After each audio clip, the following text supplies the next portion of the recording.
Mara saw the listing at midnight, when the town was asleep and her own thoughts were too loud to ignore. She had been sitting at her small kitchen table with a cup of cold tea, scrolling through cheap property ads the way some people scroll through jokes. She did not expect to find anything real. She did not even expect to feel hope. Then she saw the picture. A cave house by the lake. The photo looked strange and quiet, like it had been taken on purpose to hide something. A rocky hillside leaned toward blue water. A small wooden door sat under a stone arch, almost like the hill had decided to grow a home. The price was the part that made Mara sit up straight. $300. She blinked and read it again. 300. Not 300,000. Not a monthly rent. Just 300. Mara laughed once, a quick sound that broke in the middle. She thought it had to be a trick. A typo. A joke. But the listing had details. A town name she recognized. A contact number. A short note that said sold as is, no refunds, cash only, buyer must haul everything out. Everything out. Mara did not know why those words stayed in her head, but they did. She had never been the kind of person who made wild decisions. She worked, paid bills, and watched life move forward without her. Her days were safe, but they were also empty. After her mother passed, the small apartment felt like it had lost its air. Every corner reminded Mara of what she no longer had. Even the silence felt heavy. So when Mara found herself dialing the number, it felt less like a choice and more like gravity. A man answered on the second ring. His voice sounded tired, like he had already explained the same strange thing to too many people. Hello. Mara cleared her throat. I'm calling about the cave house by the lake. There was a pause. Not surprise. More like the man was checking if he heard her right. You mean the old stone place? Yes, Mara said. The one for $300. The man sighed. It is real. It is also a problem. You still interested? Mara looked at the photo again. The water. The stone. The door like a secret. Yes. The man gave her an address and a time. Come tomorrow. Bring cash if you want it. No holds. Mara slept maybe 2 hours. Her mind kept building stories in the dark. Maybe the house was falling apart. Maybe it was flooded. Maybe the roof was gone. Maybe there were snakes. Maybe there was something worse that she could not name. In the morning she packed a backpack with water, snacks, a flashlight, gloves, and a small first aid kit, because she could not stop herself from planning for trouble. Then she went to the bank and withdrew $300, feeling ridiculous and brave at the same time. She drove for nearly 3 hours, leaving her familiar streets behind. The landscape changed slowly from busy roads to quiet ones. Trees thickened. Houses spread farther apart. The sky looked bigger. When she finally saw the lake, it made her pull over without meaning to. The water was calm, shining under the sun like a sheet of glass. It was the kind of place people visited when they wanted to start over. It was the kind of place Mara had only seen in postcards. A small sign pointed toward a gravel road, and Mara followed it until it ended at a cluster of old buildings near the shore. A man stood by a pickup truck, arms crossed. He wore a faded cap and a jacket that had seen many winters. You Mara? He asked. Yes, she said. He nodded and held out his hand. I'm Hal. You got cash. Mara pulled the envelope from her bag.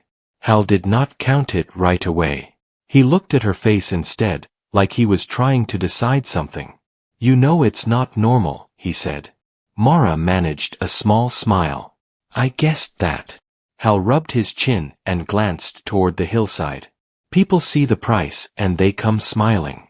Then they see the place and they leave quieter. Mara followed his gaze. From this angle, the cave house looked more hidden than in the photo. The hillside curved around it like a protective arm. The wooden door was weathered, and the stone arch above it was dark with age. A narrow path led up from the shore, lined with wild grass and small flowers. It's not falling into the lake, Mara said, half joking. Hal did not laugh. Not yet. He walked ahead, and Mara followed. With each step the air felt cooler, damp in a way that reminded her of basements and rain. The path ended at the door. Up close, the cave house looked like it had been shaped by time, not built by hands.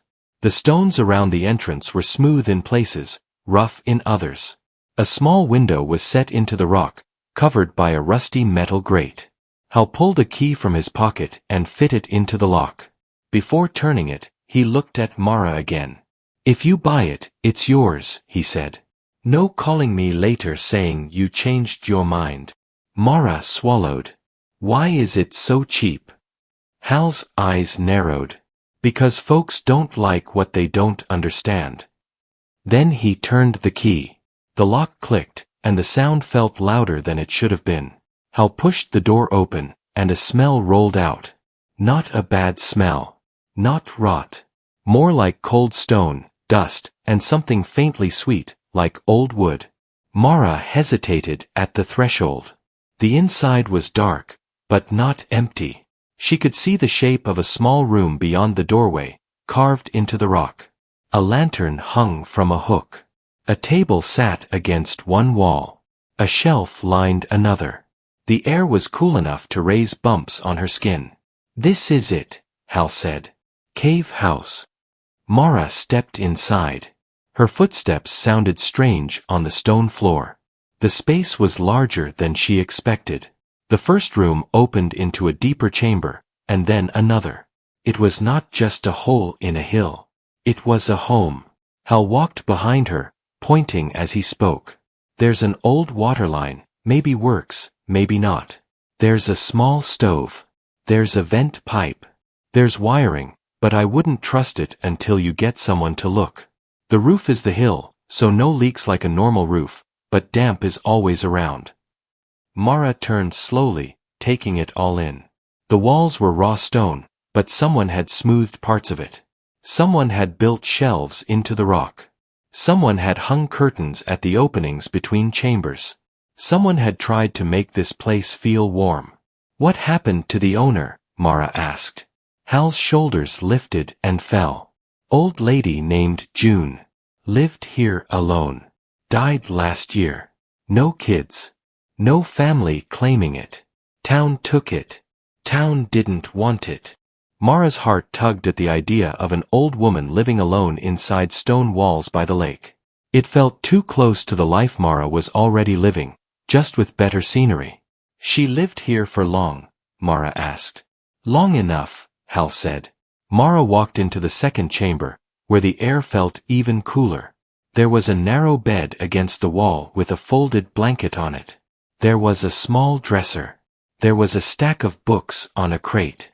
A mirror hung on a nail, slightly crooked. This room did not feel abandoned.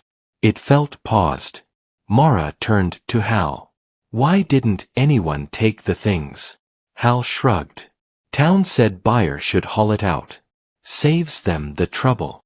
Mara stared at the bed. She imagined June sleeping here, hearing water outside, hearing wind brush the hillside. It sounded lonely. It also sounded peaceful. Mara's hands tightened on her backpack straps. "I'll take it," she said.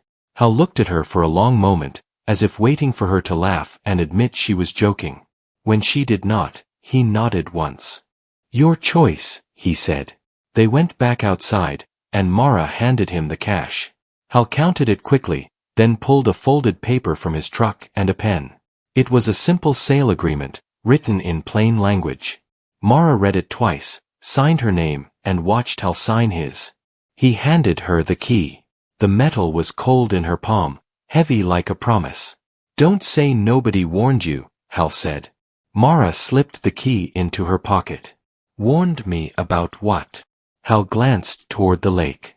"Some places keep stories. You walk in and you think you own the stones. But sometimes the stones feel like they own you." Mara did not know what to say to that, so she just nodded. Hal left soon after, his truck rattling down the gravel road until it disappeared. Mara stood alone at the mouth of her new cave house, looking at the lake and the hillside and the small doorway like it was the entrance to a different life. She should have been scared. Instead, she felt something she had not felt in a long time. Curiosity. She opened the door again and stepped inside, this time without Hal's voice filling the space. The quiet wrapped around her, deep and soft, like the cave was listening. Mara set her backpack down on the table and pulled out her flashlight. Even though it was daytime, the deeper chambers were dark enough that she needed it. She decided to explore slowly, room by room, like a guest in someone else's home. The third chamber was narrower. It looked like a small storage area. Crates were stacked against the wall. An old fishing net hung from a hook. There were glass jars filled with dried herbs. A tin box sat on a shelf. Mara touched the tin box and felt dust puff under her fingertips. The lid was stuck at first, then lifted with a dry squeak. Inside were letters. Dozens of them. They were tied with string and sorted by year, each bundle labeled in neat handwriting. Mara stared at the dates and felt her chest tighten. The oldest bundle was from 20 years ago. The newest bundle was from last year. Mara sat on the stone floor with the box in her lap and picked up the top letter from the newest stack. The envelope was already opened. The paper inside was folded carefully. She unfolded it. The handwriting was clear and calm. Mara, if you are reading this, then the cave finally chose someone else. Mara froze. Her own name was on the page. Her throat went dry. She looked around the chamber as if someone might be standing behind her, watching her read. The stone walls held only silence. She looked back at the letter. I do not know you yet, but I know you will come when you are tired of regular life. That is what happened to me. Mara's hands began to tremble, not from cold this time. The words felt impossible. June had written this, but how could June know her name? She forced herself to keep reading. I left clues, not because I want to scare you, but because I want to help you. This place is not expensive in money, but it is expensive in truth. If you open the wrong thing too early, you will run back to the road and never return. So listen first.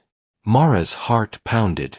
She read the lines twice, trying to find a logical answer. Maybe June wrote letters to different possible buyers, using common names. Maybe Mara was not the only one. Maybe this was coincidence. But it did not feel like coincidence. The letter continued.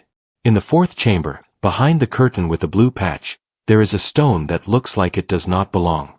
Do not move it unless you are ready to lose the life you came from. If you are ready, then move it at sunset, not in the morning. You will understand why. Mara lowered the letter slowly, her mind buzzing. Fourth chamber. Blue patch curtain. Stone that does not belong.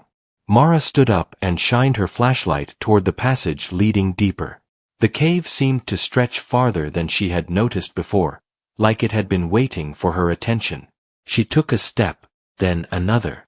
Her breath sounded loud in her ears. She entered the next opening and found herself in the fourth chamber. It was the largest room yet. The ceiling arched upward, natural rock smoothed by time. A small sitting area was arranged near the far wall, with 2 old chairs and a low table. A lantern sat on top. A blanket was folded on one chair like someone might sit there tonight. And on the left side, hanging between 2 stone edges, was a curtain, with a blue patch sewn into the corner. Mara's stomach flipped. She walked closer, slow and careful. The curtain looked ordinary, faded with age, but the blue patch stood out like a sign. Mara reached out, then stopped. She remembered the letter's warning. Do not move it unless you are ready to lose the life you came from. Mara looked back toward the entrance, far away now. Her old life felt far too, like a road behind her. Her apartment. Her job. Her routine. The loneliness that followed her like a shadow. She turned back to the curtain. Her fingers closed around the fabric, and she pulled it aside. Behind it was a section of stone wall that looked slightly different from the rest. One stone near the middle was smoother, lighter, and set at a strange angle. The stone that does not belong. Mara touched it with her palm.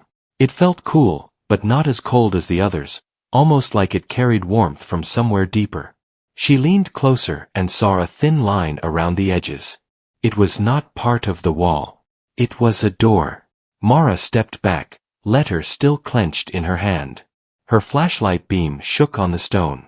She could hear the lake outside, faint through layers of rock, like the world was far away and could not help her. June said sunset. Mara checked her phone. Late afternoon. A few hours. She could wait. She should wait. But Mara also felt a pull, like the cave had a heartbeat and it was matching hers. Like the door already knew she was there.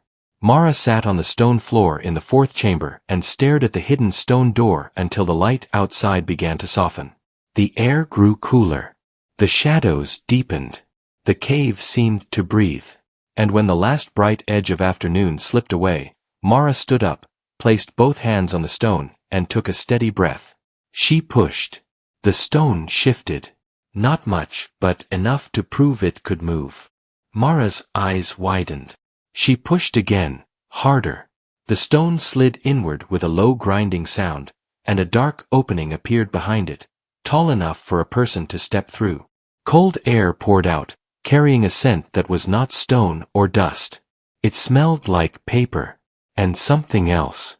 Something clean, like metal. Mara lifted her flashlight and aimed it into the opening. The beam landed on a narrow tunnel that sloped downward, and on the wall inside the tunnel was a symbol scratched into the rock. A simple mark, but clear. A circle with 3 lines inside it, like a dial. Mara's breath caught. Because she had seen that symbol before, years ago, on an old postcard her mother kept hidden in a book, a postcard her mother never explained. Mara stepped closer, eyes locked on the tunnel. And somewhere in the darkness below, something clicked. Like a mechanism waking up. The click echoed through the tunnel and then faded, leaving a silence that felt heavier than before. Mara stood frozen, flashlight shaking in her hand.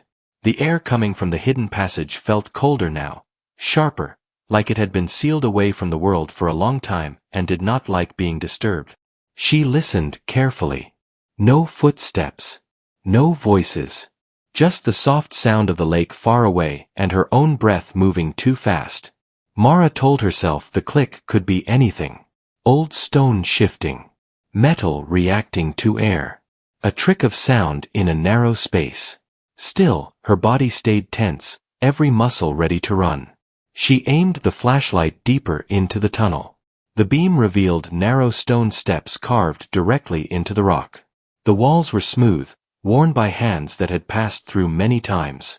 This was not a natural crack in the hill. This was a path.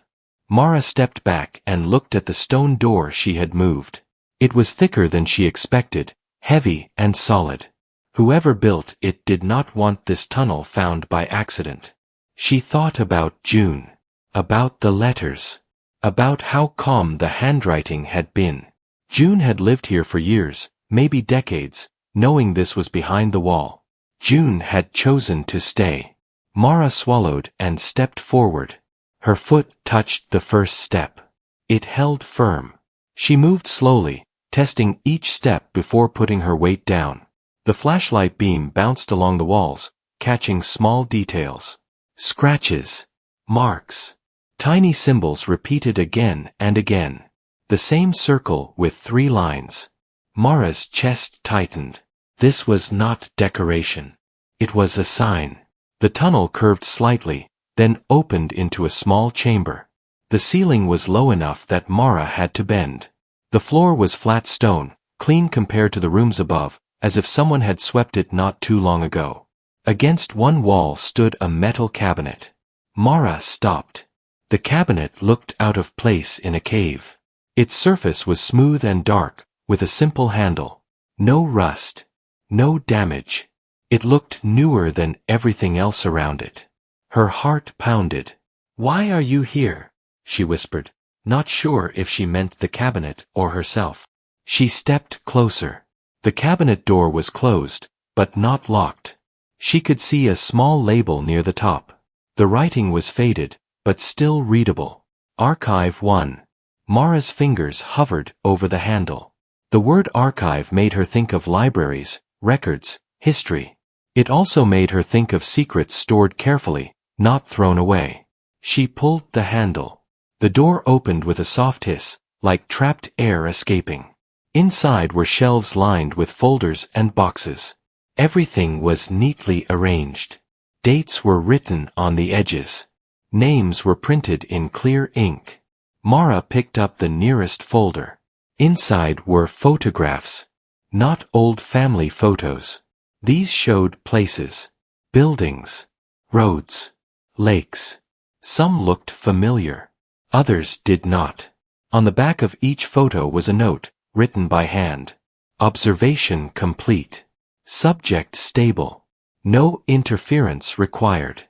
Mara felt a chill run through her. Subject. She flipped through more folders. Each one followed the same pattern. Photos. Notes. Dates spread across many years. This was not someone recording memories. This was someone watching. Mara backed away from the cabinet, her breath shallow. She looked around the chamber, shining her flashlight across the walls. That was when she noticed the chair. It sat in the corner, facing the tunnel entrance. A simple wooden chair, worn smooth. On the floor beside it was a small table with a notebook resting on top. Mara recognized the notebook style immediately. It matched the ones in the letters box above. June's. Mara picked it up carefully and opened it. The first page was blank except for one line written in the same calm handwriting. If you are here, then you did not run. Mara's eyes burned. I almost did, she whispered. She turned the page. June's words filled the paper, neat and steady.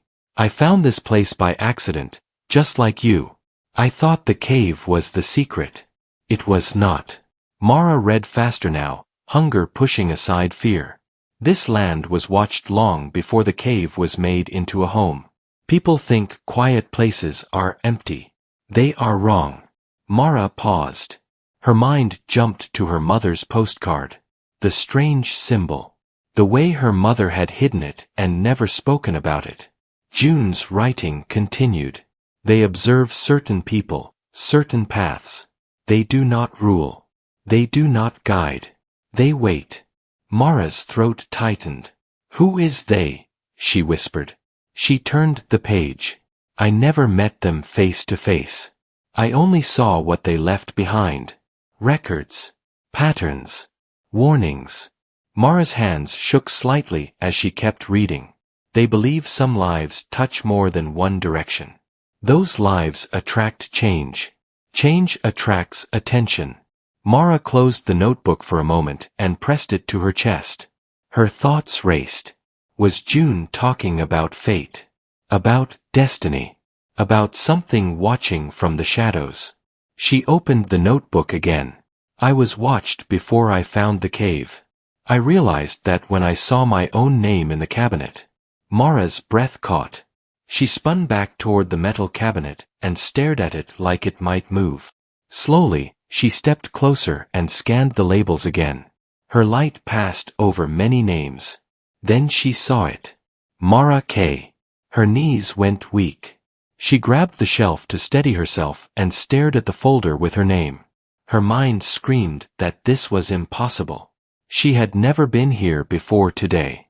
She had never known about this place. She had lived an ordinary life. She pulled the folder out with trembling hands. Inside were photographs. Her apartment building.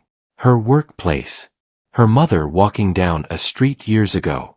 Mara sitting alone at a bus stop, staring at her phone.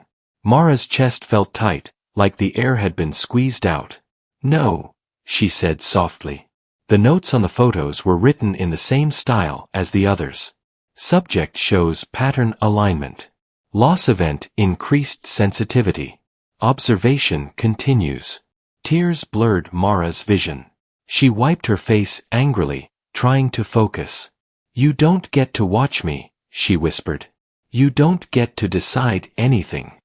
She flipped to the back of the folder. There was one final note. Potential contact point identified. Lake cave property. Transition likely. Mara dropped the folder like it burned her.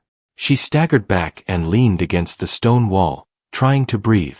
Her whole life felt like it had tilted. Every quiet moment.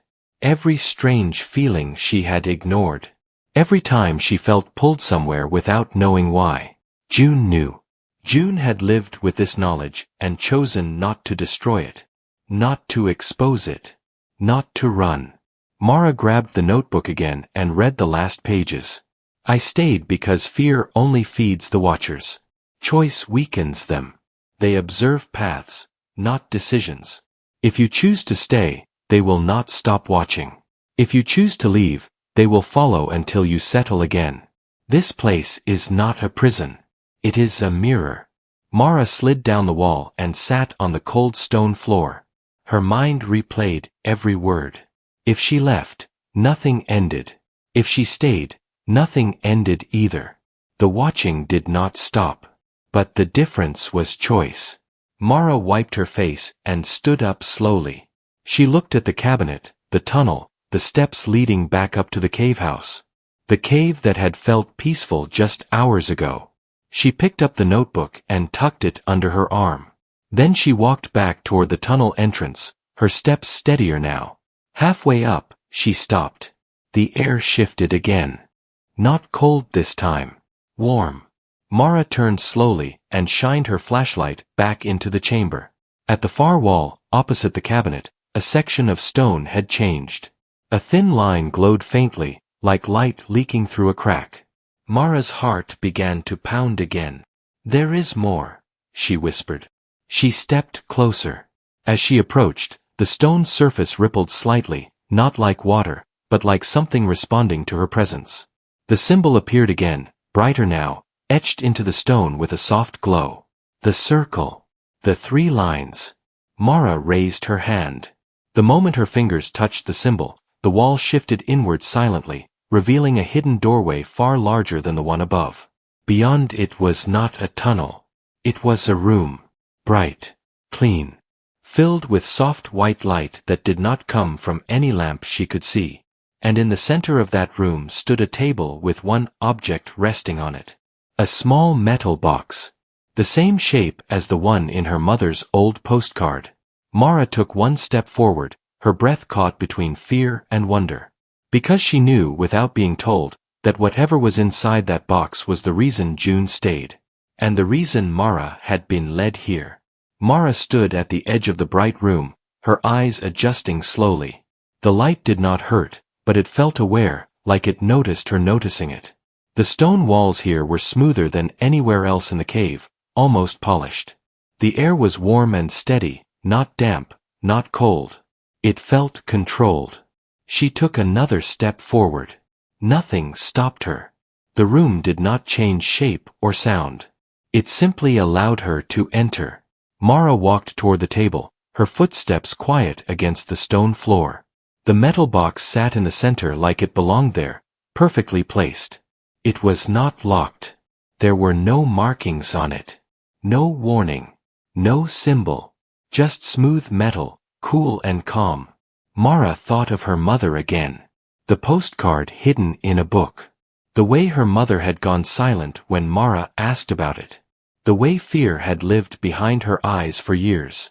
June had known. Her mother had known something too. Mara placed both hands on the box and lifted it.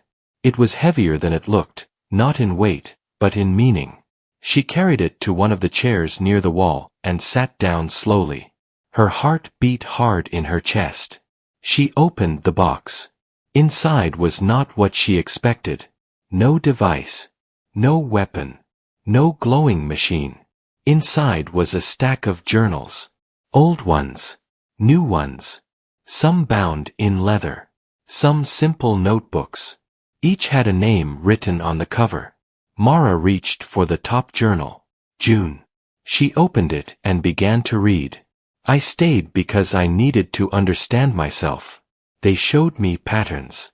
They never told me what to do.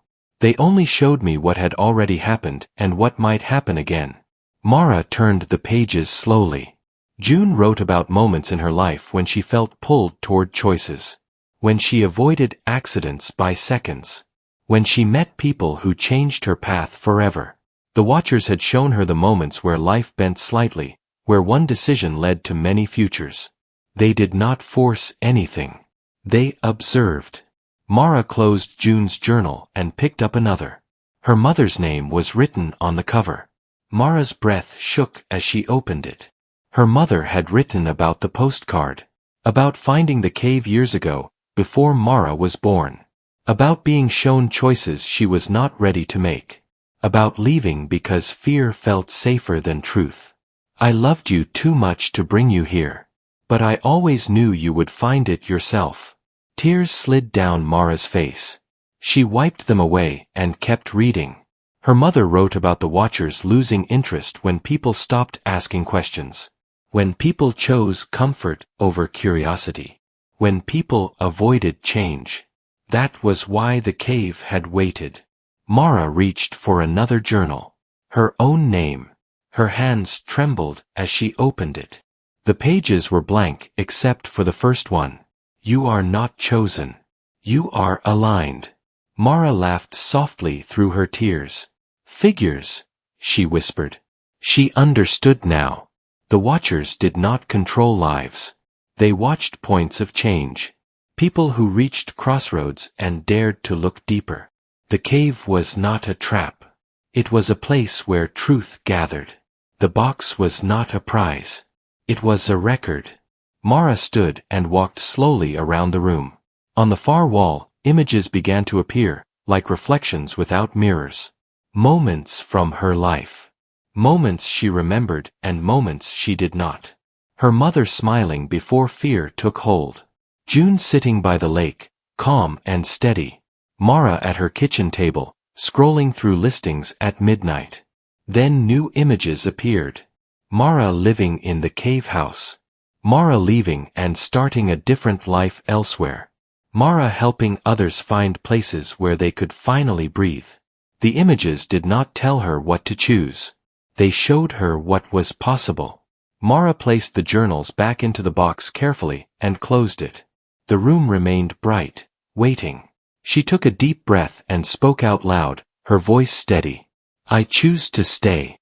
The light shifted slightly, softer now, like approval without judgment. Mara carried the box back through the hidden doorway and up the tunnel. The cave above felt different when she returned. Warmer. Familiar. She placed the box in the fourth chamber, behind the blue-patched curtain, exactly where it belonged. Over the following weeks, Mara cleaned the cave house, not to erase June, but to honor her. She kept the letters. She kept the journals. She added one of her own. People in the nearby town noticed changes. The cave house stopped being a rumor and became a place people talked about with quiet respect. Travelers found their way there without knowing why. Some stayed for a day. Some stayed longer. Some left changed in ways they could not explain. Mara never forced answers on anyone. She listened. At night, she sat by the lake and watched the water reflect the stars. Sometimes she felt watched. Sometimes she did not. It no longer scared her, because she understood something important. Life was not about being seen. It was about choosing how to live once you realized you were. And deep within the stone walls by the lake, the cave kept its quiet watch, not as a secret anymore, but as a place where lives gently turned toward truth. The cave had changed Mara's life forever. Not by taking it from her, but by giving it back.